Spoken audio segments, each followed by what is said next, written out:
Over 3,000 years ago, the people of Israel were set free from slavery out of Egypt. Passover, or Pesach in Hebrew, celebrates this freedom as a major Jewish holiday that lasts up to 8 days. It is called Passover because it represents the final act of God who delivered his people out of Egypt.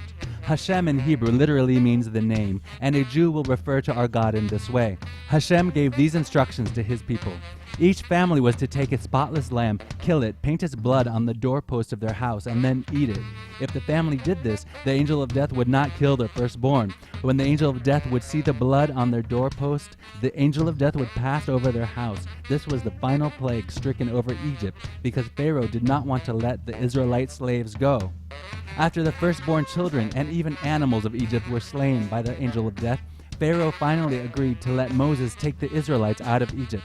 Before Pharaoh changed his mind, Hashem instructed the Israelites to leave so quickly that there would be no time to bake their breads. This is where Jewish matzah comes from. It is unleavened bread that is eaten during Passover.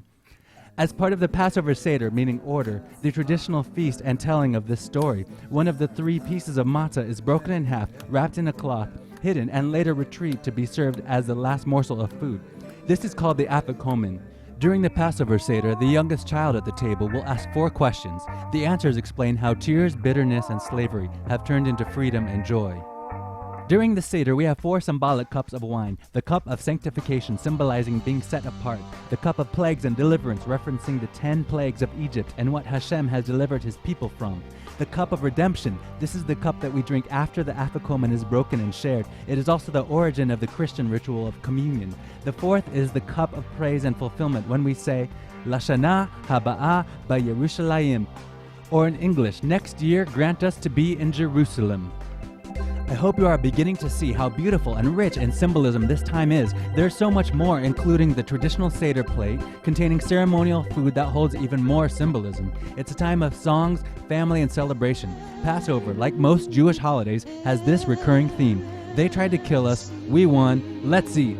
This year, Passover begins in the evening of Friday, April 6, 2012, and ends in the evening of Saturday, April 14, 2012. On the Hebrew calendar, Passover begins on the 15th day of the month of Nisan. Shalom, shalom, and Chag Pesach Sameach.